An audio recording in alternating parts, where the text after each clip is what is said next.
All right, it is 2 o'clock, so we will go ahead and get started. Hello and good afternoon, everyone. I hope you're staying warm. Um, Welcome to the webinar, Beyond the Orientation Checklist, Documented Training for Improved Results. My name is Courtney Brown, and I'm the Southeast Regional Coordinator from the Indiana State Library's Professional Development Office. I'll be your host and question moderator for today. Our presenter this afternoon is Carina Mulcrone, sorry about that, Technical Services Coordinator at the Bettendorf Public Library in Bettendorf, Iowa. Carina will be referencing a couple of handouts in her presentation. I did send those via email to registered attendees yesterday. If you didn't receive that email for some reason, I am going to put my email address in the chat box. There it is. Just go ahead and shoot me an email and I'll send those right over to you in the next couple of minutes. Before we get started, I do want to start off with a couple of announcements. To register for other webinars or other trainings available from the Professional Development Office, please see the Indiana State Library's events calendar, which can be found on our website at www.in.gov/library. For a full list of your current in-person training menu, please see our continuing education website.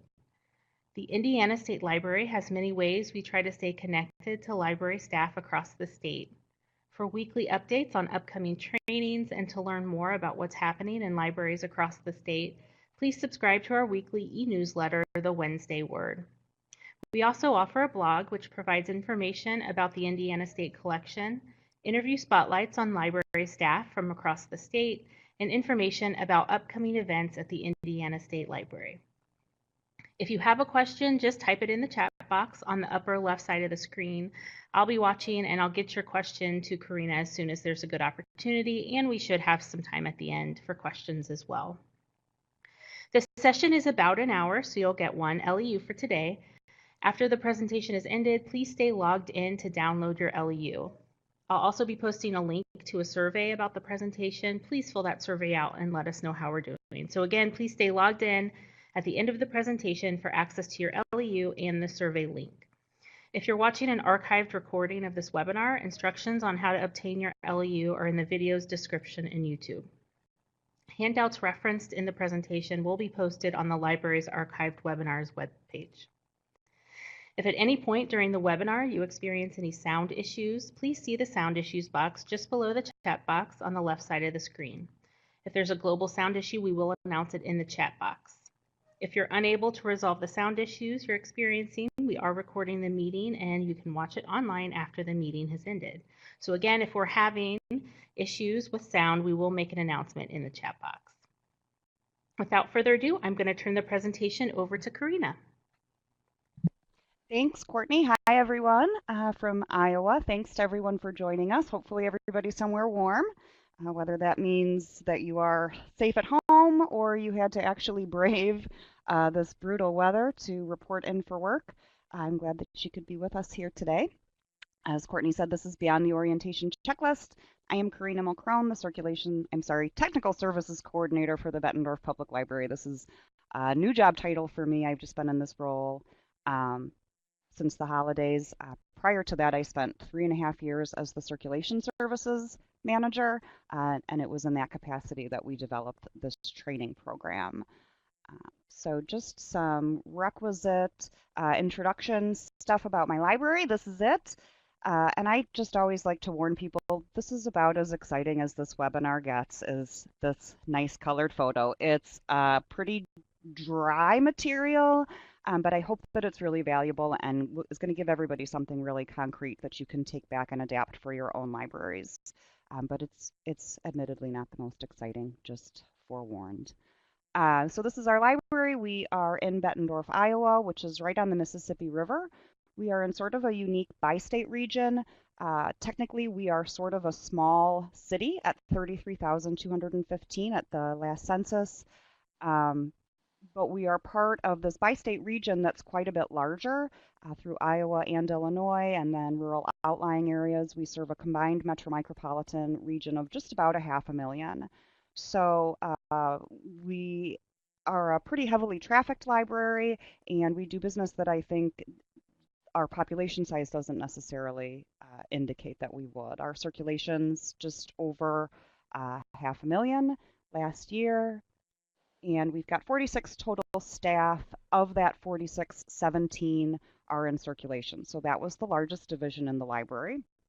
And I'm sure our library is similar to a lot of your libraries in that circulation very often served as sort of a point of entry for the library. So we experienced heavier turnover than we saw in some of those other divisions, not necessarily because we were losing people to attrition, although sometimes we did, but very often people would start in circulation and then promote to other areas, which is great. We loved promoting from within, but it did create a bit of a sort of state of permanent flux in circ, in that we were hiring a lot and training a lot pretty routinely. Just some additional background about me personally, not because you should necessarily care, but just because it will be relevant down the road. Before working at the Bettendorf Library, I also worked as the circulation manager at a small public library in one of our neighboring towns, the LeClaire Community Library. If anyone watches American Pickers on the History Channel, that's LeClaire, Iowa, very small town. If you shave all of these figures down by like 90%, that'll give you an idea of how big LeClaire is. We had a population just under 4,000 and a staff of 4, 2 full-time and 2 part-time employees. So I've done large libraries, I've done small libraries, and I hope that this is a system that really could be adapted for either. I'm seeing Sarah is having volume issues. I don't think that I touched anything on my end. You're still loud and clear here. So, Okay. Sarah, I would maybe try to turn the volume up on your end or maybe log out and log back in. Great, so long as everybody else can still hear. So again, I think that this is a versatile system that you can really adapt to meet your own needs for whatever position in the library you need to train somebody in, or whether you're a big library or a small library. Prior to working in libraries, I did spend another 10 years with the city I'm currently with, the city of Bettendorf, in a totally different capacity, in a role that they called communication and computer specialist, which kind of sounds like a librarian, but it has nothing to do with libraries. It was actually a fancy way of saying a 911 operator and police and fire dispatcher. So very, very different job in some ways, and you'd be surprised to hear that really very similar in other ways. Lots of information needs, just sort of different information needs. So when I started with the city of Bettendorf at the library, our training looked like this. It was built around an orientation checklist. You can see on this first page here, you've got some stuff that the manager or the supervisor is going to do before somebody starts. We have special things that you're going to be training a manager on. It goes on for quite a while, to the tune of 14 pages. It is like literally every single thing that a new employee in any position within the organization might need to know. So you're going to go through this with a new hire. You'll focus more heavily on those things that are relevant to your new employee's position and kind of breeze past things that maybe are more applicable to somebody in another division or another position within your own division. But it's very much just your checklist. You want to make sure that you are delivering all of the information that needs to be delivered, that the employee is receiving everything that you tell them, and you put a little check mark by it. Yes, we told you. And then at the end, everybody signs off, yes, you've delivered this information. And it worked pretty well most of the time, and sometimes it worked less well. And this was pretty much it. We did also have, in terms of an official training, documented sort of a feedback, we did have a probationary review at the 6-month point. So you get hired, you go through the orientation, you do a little bit of a job shadow, and then at 6 months you would receive sort of a mini version of the same review that all employees would get on an annual basis. And that was pretty much the extent of the training program. We had one clerk within our division that was doing the training And like I said, it usually went pretty well. Um, every once in a while, you'd have some hiccups, and I see that someone's asking for it. I don't have it as part of the slideshow, but I'm happy to send this out to anyone else who is interested in the details of our orientation checklist. I'm very happy to share that with Courtney or to send out to anyone individually.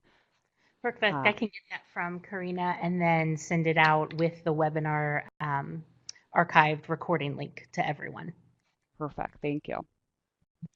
So what were the issues with this? One of the issues, the biggest issue really that kind of forced our hand into coming up with something else was scale. We had some retirements and some promotions out of our division, and we found ourselves in a position where we were going to be hiring and training 3 people simultaneously, which we just hadn't ever done before. We'd always just sort of been hiring and training one at a time. And so with 3, we thought, well, gosh, that's like almost 20% of our division. And we just really wanted to make sure that we got it right. You know, to have that much of a turnover, looking at it on the front end, we thought there is really a capacity to screw this up if we do it wrong, right? Because you don't want to have, you know, you can kind of absorb one person who's kind of learning the ropes, but we thought that many at once, boy, howdy, we want to make sure that we are really laying some good solid groundwork and not making any mistakes that we need to walk back. And kind of the other side of that coin, since we were going to have 3 trainees, we only ever had 1 trainer. So we thought we're going to have to introduce some more trainers into the system. And we wanted to make sure that all of the trainees were receiving similar messaging.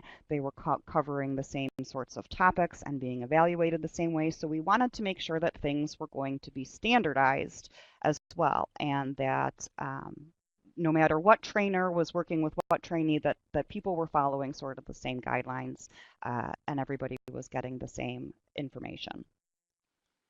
We also wanted something that was going to offer a little bit more feedback. That was one of the biggest shortfalls I thought with the orientation checklist, is it's so one-directional. We are putting a bunch of information in your brain and just counting on you to be able to retain it. And if you think back to those first weeks that you're in a job, it is so much information. There's just so much to learn.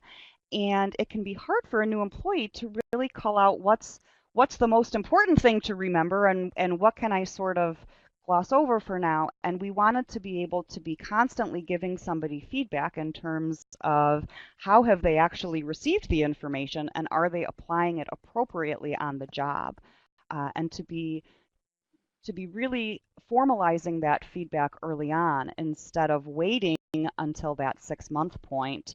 At the point of that probationary evaluation. We wanted something that would be really ongoing from day 1. And then finally, we wanted something that was going to be more documented. Not to say that under previous training models, people weren't receiving feedback, but it was mostly just sort of casual and verbal. You'd be working with your trainer and they might say, oh, try doing this, or no, we'd prefer if you do that way. But then there's nothing to really put that on paper and say, you know, on such and such a date, we reviewed this and here were the results. So we wanted something that we would be able to refer back to and that we could use to really show somebody's progress and growth and where they were in the process. So what are we going to do? We've got this orientation checklist. It's not really cutting it. We don't want to reinvent the wheel. That's one of the things that I always learned in library school is librarians never reinvent the wheel. So we need something that's going to be a little bit different than the model we're currently using. I'm going to borrow from you guys. So I went to the listservs. I sent some messaging out via PubLib and some of our Iowa listservs to say, here's what we've got. Here's what we want. What are you guys doing that that maybe we could borrow, we'll say, is the nice way to put that. What can we implement in our library that you guys are using out there in library land? And I got a lot of results, a lot of feedback, and you can all probably guess what I received was a bunch of different variations of the orientation checklist, of course. This is ubiquitous in libraries, it seems. And it is truly, this is what I got back, 100 variations of an orientation checklist. So here's one for new librarians from Canada. It's not just stateside. Our neighbors to the north are using orientation checklists. Here we've got one for new library directors, same thing. Nice outline format. This one was a little bit different. It's in Excel. This one also covers, gets a little bit more granular in terms of how much time a person is spending in various topics. It also includes names. So Jane Smith is going to train somebody in outreach for an hour. So it's getting a little bit more nitty gritty, but it's still pretty much a variation on that theme of here's a list of the things you need to know. We're going to cover our own butts by checking it off that we told you the things that you need to know. And that's kind of the end of it. There's nothing in place that's going to say that you received the ILL training and now you're going out and handling interlibrary loans according to policy and procedure. It's just really to say we did it. So now what are we going to do? Well, remember that time where I said that my professional background was going to become relevant? This is the time. So I still was not going to reinvent the wheel. If there was not anything out there in library land that was going to work for our organization, I just dug a little bit deeper into my own history and thought, well, maybe there's something from my experience in law enforcement that we can apply here. So I decided I was going to borrow from some other guys if we couldn't borrow from librarians. And as you might expect, when you're talking about answering 911 calls or being a firefighter or a police officer or anyone in those emergency services, the training goes quite a bit beyond a checklist. It is not sufficient to tell somebody one or two times, here's how you, deploy a fire rig, and then put them on a phone and expect that they're going to do it because the stakes are just too high if they don't. So training is very robust. Training, when I was dispatching, was a minimum of 14 weeks. And when I say minimum, I mean that's a bare minimum. That means you probably came in with some prior experience and know-how or really just took to it like a duck to water. It wasn't unusual. I saw people who would be actively in training for periods of a year or more. You really need to make sure that somebody knows what they're doing before you're setting them out into the world. And while maybe we didn't need to go quite that far with a library clerk, as you would with, an EMT or a 911 operator, I thought there's still going to be something here that we can use. So what does the training program look like for those emergency service positions? In the same way that libraries seem to really gravitate towards this checklist model, law enforcement and those subsidiary professions really gravitate towards their own type of program, which is known as a field training program or an FTO program. And the elements of this program, the primary thing is what's called a daily observation report or a DOR. And a DOR is pretty much what the name says. This is a report that is completed every day that documents the observations of how a new employee is performing in the field. And very specifically in the field, this is on the job. Generally, whether you're a dispatcher or a police officer, you're going to go to the police academy and have some sort of theoretical training. And then you enter this field training program where we are seeing how you are able to apply that theoretical knowledge in the day-to-day work. And so every day your performance is documented throughout the training period, and it's going to be documented by your FTO or field training officer, who is a specific trainee or trainer rather, who has received their own training and can work with you side by side, observe your performance, and evaluate it. And the evaluations are standardized. They are not just done according to somebody's sorts of personal concepts of what it means to do a job well. They are new employees are evaluated according to what are called standard evaluation guidelines, which spell out exactly what quality performance looks like. So what does it mean to meet departmental standards? What does it mean to exceed departmental standards? And what does it mean to fall short of those standards? So all of that is spelled out very clearly. So the trainer is essentially just applying these established standards to your performance and providing a daily report on how you're doing. So just a little bit more information about DORs. This is from the Indiana Marshals Association's Daily Observation Report Completion Instructions. each trainee's progress as he or she proceeds through the training program is recorded by means of written evaluations entitled Daily Observation Reports. The evaluation process is as important as the training process. One without the other is unworkable and makes the learning process impossible. And this is kind of what we were finding with that training checklist. In those cases where things were sort of going off the rails, the evaluation process is what was really missing from those first weeks of training. It was a lot of knowledge dump, but then there was no evaluation of how are you actually absorbing this knowledge and applying it, and that's where things were kind of falling apart. So DORs have many purposes to include recording and documenting a trainee's progress. So again, really putting to paper what you've covered, how they're doing, informing the trainee of his or her performance level at a particular point in time. And I think part of it too was to be able to do this in a way that was very clear and objective.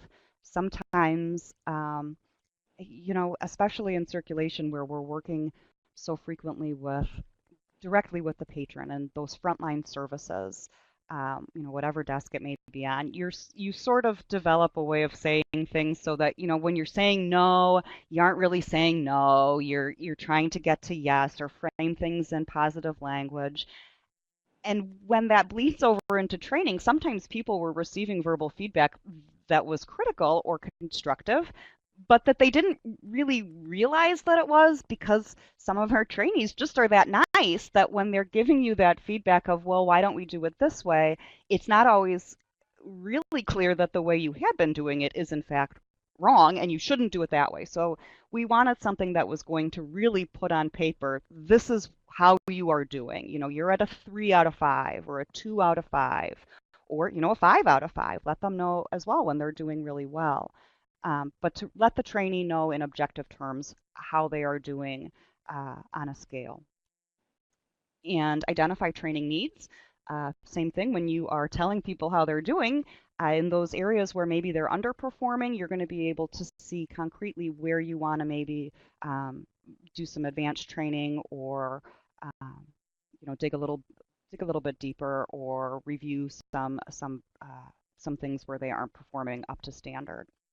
You want to document it for your own records and for the trainees' records. Provide important documentation for litigation purposes. Now, I do want to speak to this a bit. Obviously, in law enforcement or emergency medical services, things like that, where the stakes are so high, litigation is a risk. That's not something that you see as much in libraries. At this level, nobody is probably going to sue you if you don't, handle their fine properly, or if you, miss something on their library card sign up or something like that. The stakes are a little bit lower, but the area where this was important for us, as I said, we do have a 6-month probationary review at our library. We're a union organization, which some libraries are, some libraries aren't. We do have the option within that 6-month period, if somebody is not a good fit, to terminate the employment relationship at or before that 6-month point. But again, we didn't have any real documentation of their performance until the 6-month point. So in those cases where somebody is maybe not performing, the last thing that you really want to do is be retrofitting something to justify why you're going to have to let them go. It's not fair to your organization. It's not good for morale. It's not fair to that employee. You want to make sure that you're giving them all of the tools that they need and that they are being measured objectively. And I think, I know that we've been in that situation, and maybe some of you have as well, where somebody's not catching on or picking things up, but you don't want to just write them off and say, well, you're not a fit and hit the road. And we certainly would never, ever, ever at the 6-month probationary review sit down to give them a review and say, sorry, you failed and you're out. The expectation, if in a worst case scenario that you had to let somebody go, the expectation both at the city level and at our department level would be that you have done absolutely everything in your power to help this person succeed in their role, and that this really is a matter of fit, and it's there's not anything else that can be done. And so this program creates, on both sides, it creates the mechanism to provide support for somebody who is struggling to learn skills or to develop within their position. And it also does, in that worst case scenario, give you the documentation that you need if it does turn out that this person just is not going to fit in the role. So that was something that, again, you want to expect the best, and it's not common that somebody isn't going to necessarily succeed, but in those rare instances, you are prepared for the worst in this case.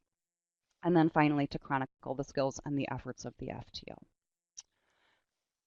So what does this look like?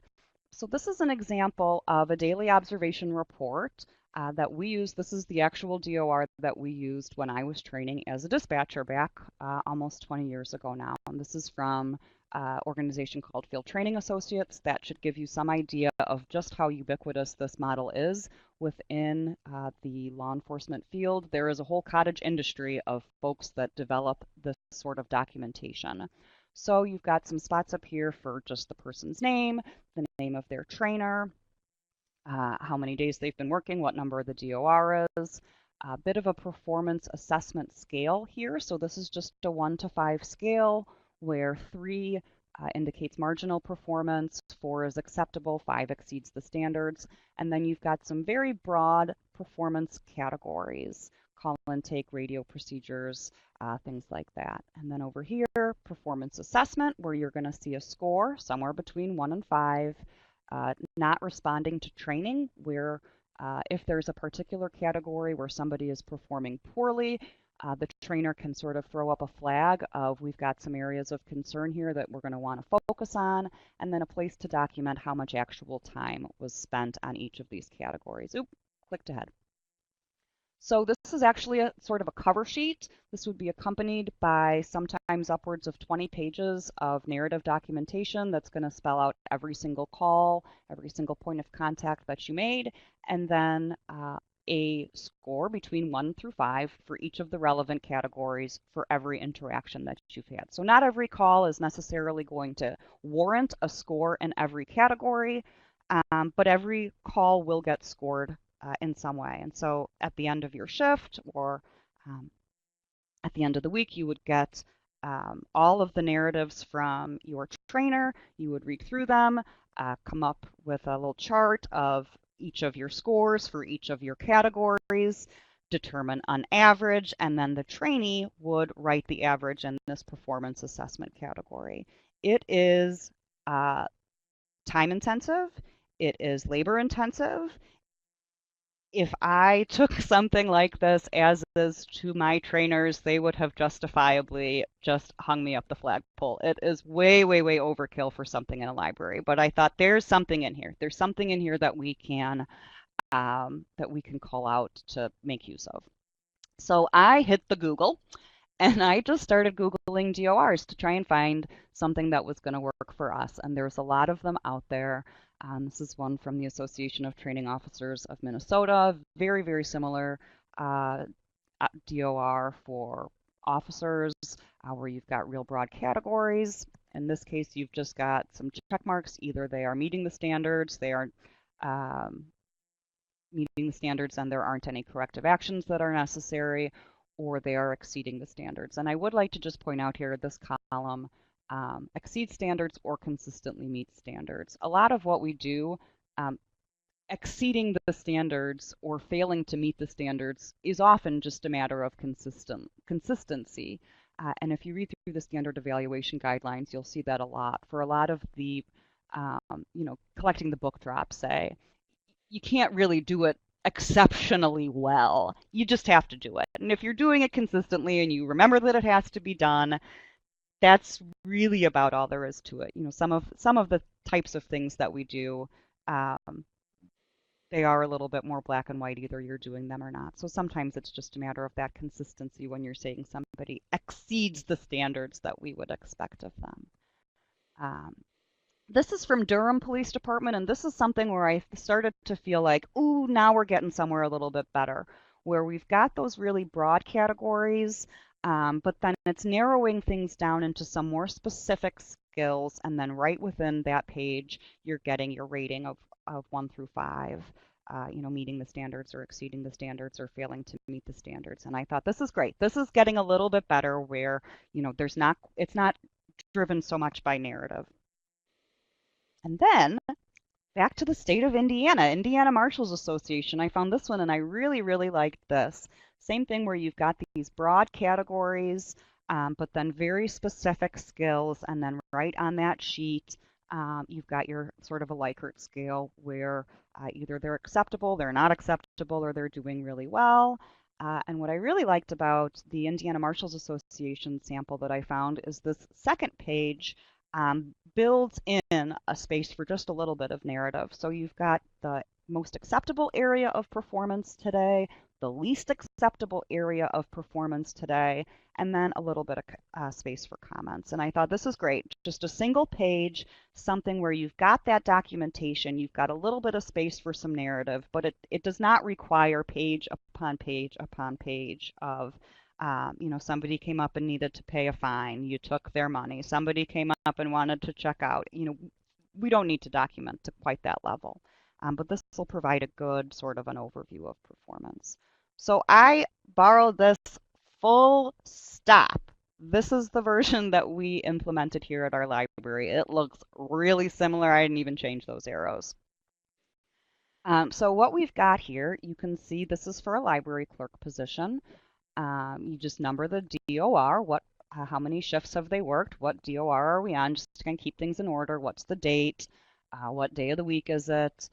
We have 3 shifts, 9 to 1, 1 to 5, 5 to 9, 4-hour shifts. We generally have 4 people on at a time, 2 in front, 2 in back. So the categories that we identified, interpersonal skills, obviously something that's going to be applicable for any employee in any position in any organization needs to have some basic interpersonal skills. Job knowledge, which for our purposes here means very specifically policy and procedure. This is not by any stretch an exhaustive list of the policy or procedure we use in our library, but it's the policies and procedures that we determined were most critical for a new employee working in circulation as a library clerk. And in both the policy and the procedures category, you've got that little catch-all for an other for anything that's not explicitly named. Technology, which same thing, it's not an exhaustive list, but it is the most common hardware and software that you're going to have to be using as a clerk. And then these last 2 categories, what we've got, as I said, we've got sort of a front of the house, back of the house model, as I know a lot of circulation divisions do. And so we just divided that up. Patron services skills are those things that clerks are doing while they're out front, working directly with patrons, helping people with meeting rooms, monitoring the security gates, engaging with our patrons, that sort of thing. And then the workroom skills are what they're doing while they're in the back. So collecting the book drop, that's where we have our library's main phone line rings and we answer the phone, collecting and processing the pick list, those sorts of things. So we just sort of arbitrarily, not totally arbitrarily, but you consider your position and what are the things that you do most often? What are the things that people tend to get hung up on that you want to really focus on in training, and just put them to paper. And then same thing on the back page, we've got most acceptable area of performance today is in category number. This is a mandatory area for every day. We want the trainer to be identifying, give that trainee something to take home that they did really well. This was really great. Give them some good positive feedback for something that they did nicely.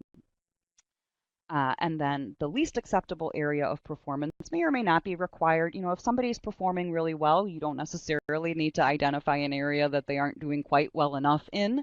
But certainly anytime that a trainee is earning a score that's in that 1 through 3 category of not quite even meeting the minimum acceptable standard, you're going to want to identify an area for them to focus on that we want to bring their scores up in.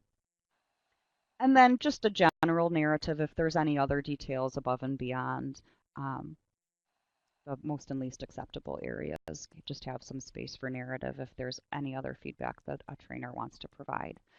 space at the bottom for the trainee if they have any feedback, and then some space for everybody to just initial and sign off when they've seen it.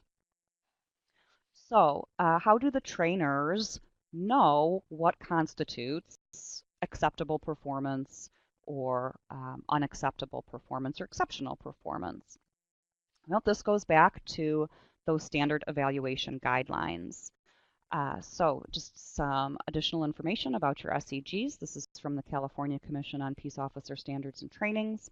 Standard evaluation guidelines define the competency levels for all required performance categories and any agency-specific requirements.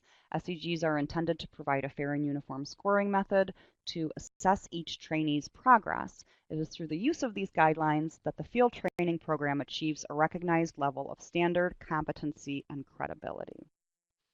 I don't have the standard evaluation guidelines built into the presentation, but that was one of the documents that Courtney sent out. So do have a look.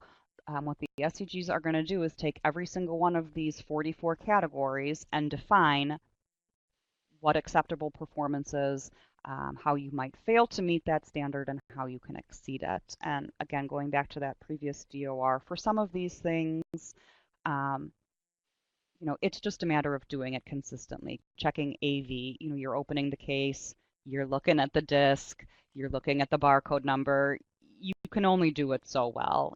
It mostly is just a matter of, are you consistent? Is the performance consistent? So for a lot of the categories, that's really the only difference between some of these lower scores and the higher scores. Then on the flip side, interpersonal skills, that would be different. Surely there are ways that somebody can be really below, subpar or exceptional in interpersonal skills or policy enforcement or things like that. So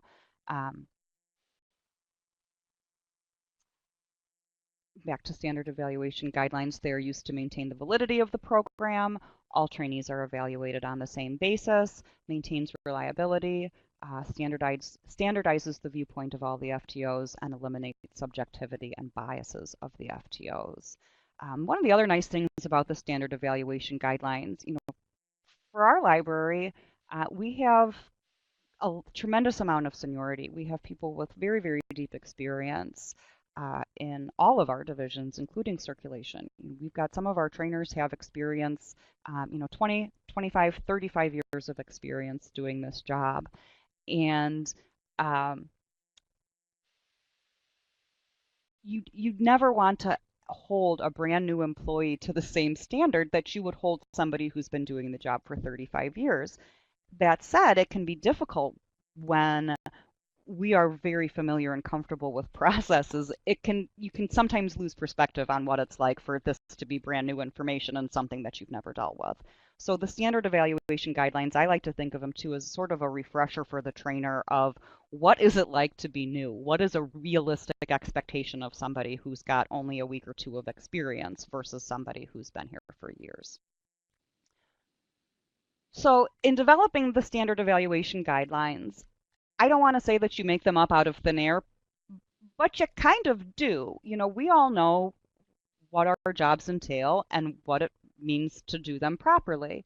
But there are a lot of resources to pull from, and I like especially whenever you can use language that appears in other documents and use that sort of repetition, whether it be from policy or other internal documentation. I think it's great when you can use some of that language repetitively and build that sort of continuity between your internal documentation. So some of the things that we looked at were Web Junction's competency index for the library field.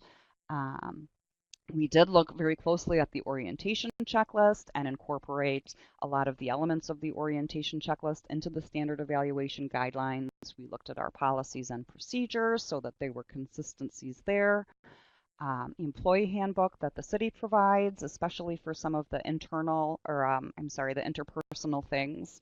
The employee handbook speaks pretty explicitly, in our case, to what acceptable interpersonal skills are and what the acceptable performance expectations are.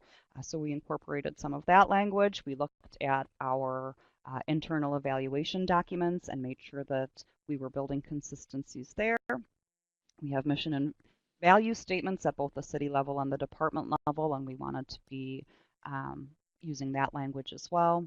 And then your team really is about the most important thing. Your frontline staff knows when somebody is not performing up to par, and they know, when people are really going above and beyond.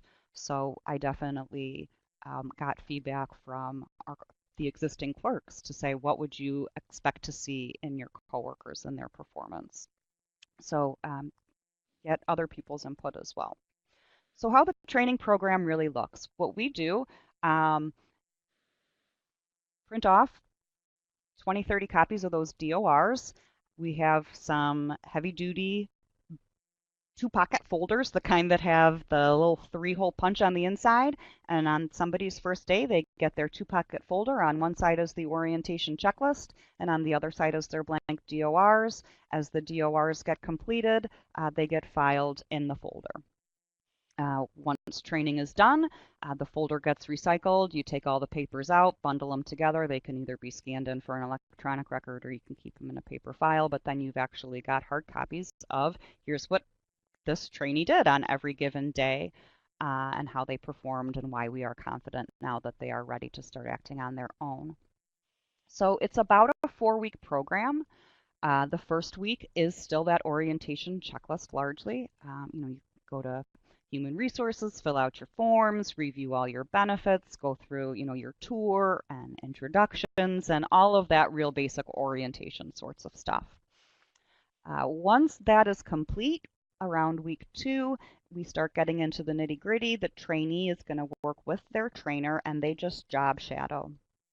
So the trainer is on desk, and the trainee sort of sits next to them, and the trainer is showing them what they're doing and explaining things. And we are still at this level, even if the trainee is not hands-on doing things. We are still using the DORs from the beginning, because you've got the opportunity there to be documenting the time spent training, which can be important, that just to document that you did in fact talk about the circulation policy, or the meeting room policy, or whatever policies and procedures are important. You can still be doing the time documentation, and certainly for things like interpersonal skills and some of those other broader evaluative measures, you can be evaluating those as well. Week 3, trainee and trainer are going to flip-flop. The trainee is going to now be in the driver's seat, and the trainer is going to be shadowing them, giving them feedback, answering them questions, and still is just right there next to them. And then by week 4, they're splitting apart. As I said earlier, we have 4 people on desk at once, 2 out front and 2 in back. So in this last final week, you're going to have the trainee is at one desk, the trainer is at another desk.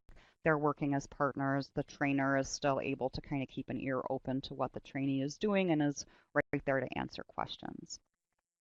These weeks this is very informal.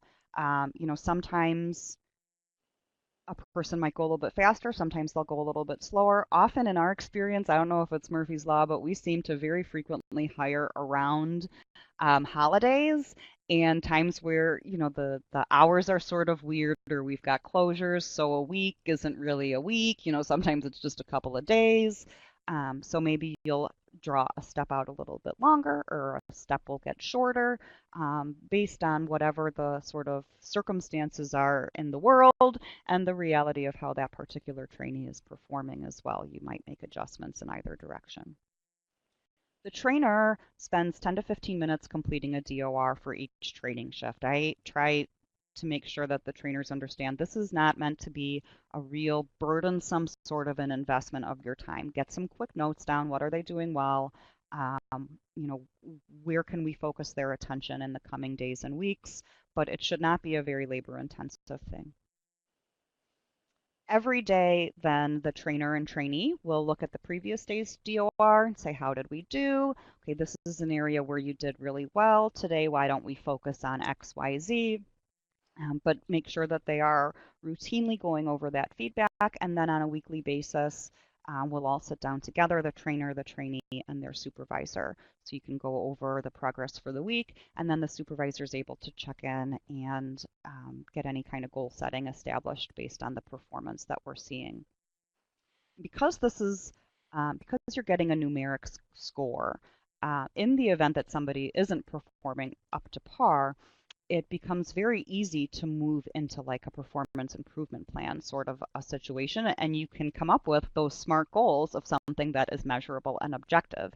Somebody is performing at a 2, we want you to, be able to improve that score by at least, 1 point per week to be able to continue moving forward. But you can really develop goals that are objective and that are measurable because you're starting from a baseline of actual concrete data versus that sort of nebulous, well, they aren't, I don't know, they just don't seem to be getting it, which you can't do anything with. That's it's not, you can't really build from that. So this is something that's very as I said, objective and concrete, and it makes it a lot easier to develop those goals or to set goals and say, this is where we see you now, and this is where we need to get you going forward. And that is about the extent of it. So if anyone has questions, we can move to that. Let me see, we can probably stop sharing. Okay, if you have any questions for Carina, go ahead and type those in the chat box. I am going to move over to the LEU pod. To download your LEU, you'll want to select the LEU there, Beyond LEU, and click download, and then you'll be able to type your name in that document. If you have any issues, just send me an email and I will get that out to you. There's also a link to the Survey Monkey there, about a little over halfway down the screen. If you could take that survey, let us know how we're doing. And then Carina's contact information is there at the bottom. If you think of something maybe after the fact, you can send her an email, or my email's there as well. If you're having any issues with LEU, let me know, and I will get those things fixed for you. So it looks like we do have some questions coming in. Let's see. I felt really overwhelmed when I saw the DOR in advance, but now it makes total sense. Really good idea. Do you have other checklists for other public staff, use services, and reference? So the checklist, the orientation checklist applies to everyone. And I like I said, I can send that out so you'll be able to see it covers every division, everything. The DORs, I don't have access to them, but I'd be happy to talk. I know that the adult services manager was going to be developing something similar for librarians. I don't know if she's got anything concrete now that she could actually roll out, but it would really be the same sort of idea of you just identify what are the things that you're doing most often. Maybe it's collection development, programming. You'd still have your interpersonal skills, policies, and procedures, although they would probably be a little bit different policies and procedures, and you just can plug those things in. And I think that, again, your team is your best resource in terms of just saying, okay, what do you guys do every day? What are the things that are most critical that we really want to make sure a new employee is focusing on, and then just replacing those items in the table. And it looks, I agree that DOR, there's so much information that's crammed into it, but it's sort of deceptively simple. It's just a Word document with a table that's formatted within an inch of its life. So if somebody wanted to adapt it, you obviously can just overwrite those fields, but you can also just do, your normal Microsoft right click and then add a row or delete a row. It's just a really busy table. So I only have access to the library clerk one. That's what I developed, and now as technical services coordinator, I will not be involved. I don't have any direct reports anymore, so I won't be as deeply involved in training and hiring. But it's certainly still in use in the circulation division, and I know that some of the other divisions that have new hires, we're going to be developing them as well, but I don't know that they actually are implementing them yet. Great. We had a great comment. Trainees will say they understand a procedure, but their performance reflects differently, so the documentation is important. Exactly. Yeah, exactly. And sometimes you think that you do. You don't realize that you don't understand it until you're really in the moment. It's so different to be told something and go, oh, yeah, that makes sense. And then when you have to do it, it's a different animal. And I think that there's value to being able to to document how did you do, what are we going to do differently next time until you're really, you've really mastered some of those foundational skills. Great. And we have a question. What has been the feedback from new staff who've been on the receiving end of the DORs in this process? I would say for both the new staff and for the trainers, it's sort of the same as the feedback. I'm going to have to scroll up and say who it was that said, Kelly, who said it was sort of overwhelming. It is overwhelming to look at up at first, and I think that when a trainer receives it or the trainee receives it, it's like, oh wow, this is a lot. But once they start using it, it's very valuable, and I think that people appreciate that there is something in place. And what I've noticed, and I didn't notice it before we had the system in place, I don't know if it's just sort of serendipity or if I would sort of repress the question when I didn't have a good answer ready.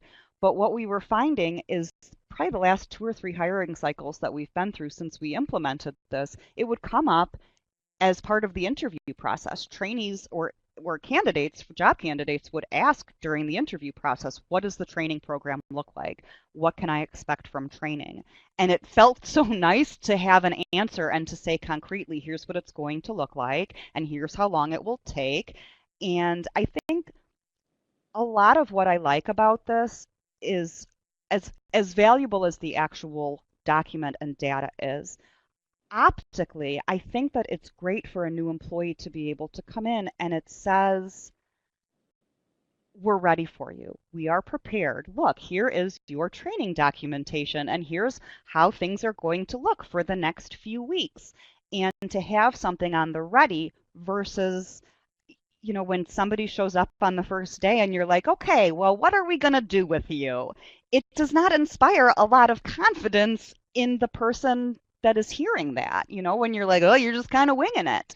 It's nice to have something, I think, for everyone to see that sort of a framework and a structure and go, okay, well, I feel a little bit safer in this. This is good. You're not just sort of, hanging out there in the ether, like, you're just winging it and dealing with things as they come. It's much more systemic, and I think that even when people feel sort of overwhelmed by the structure, it still can be a stabilizing force. If that makes sense. Monty has a great question. When this was implemented, how did you handle existing staff? We have not retro trained existing staff, although that was one of the things that some of the other managers, when I introduced it to them, were very excited about the possibility of, and it's something that we've talked about. We're very fortunate that for the most part, our existing staff, at least in my division, I probably can't speak for other people's divisions, but the circulation staff really was just a bunch of rock stars. We didn't really have performance issues with the existing employees. Fortunately, some of those, where I was saying, well, some people did not always get it, and sometimes training was less successful, and I think the universe generally worked those sorts of issues out. So the people who were left in the division, really, we didn't have to go back and say, okay, this is what we're going to do, and we're going to retro train you. They really, like I said, we've got circ clerks that have 25, 35 years of experience, and boy, do they know their jobs. But that is a possibility when you've got a less experienced team. One thing that we were talking about was even like on a quarterly basis, a manager could job shadow their own staff or work alongside their own staff and complete one of these evaluations, sort of like as a little mini audit on a periodic basis, whether that's, like I said, quarterly or monthly, to just kind of check in and say, how are you doing? And then factor that into our regular evaluations. We have not gone that far yet. At this point, we are still only using the DORs for new employees and new hires, but definitely there are, I think, opportunities to use a similar training model on existing employees. We had a question come in. Ever have the case that the trainer is the issue? We haven't. But I can see, certainly there would be that can be issues in other libraries. And I think that sometimes, we're lucky that we got 17 people in the circulation division. So there's a lot of um, of really qualified staff to choose from in terms of training. One thing that I guess I would say, we haven't had any where the trainer is really the problem, but sometimes we've had issues where the trainer-trainee combination is not a great matchup. Not necessarily to say that they don't get along, but sometimes just in terms of learning styles, somebody might teach in a way or train in a way that that particular trainee can't necessarily, is not compatible with their learning methods. So we have had situations where we've said we're gonna move a trainee, and sometimes we will build that into the system just so that people can see a little bit of variety, for um, both for the tasks and for the technology side of it. We use Polaris ILS, but I think all ILSs are the same. There's 100 different ways to do any particular skill, any particular task that you have to do. There's an awful lot of paths that you can follow to get from point A to point B, and one may not be any more right than the other, and it's just a matter of what you like.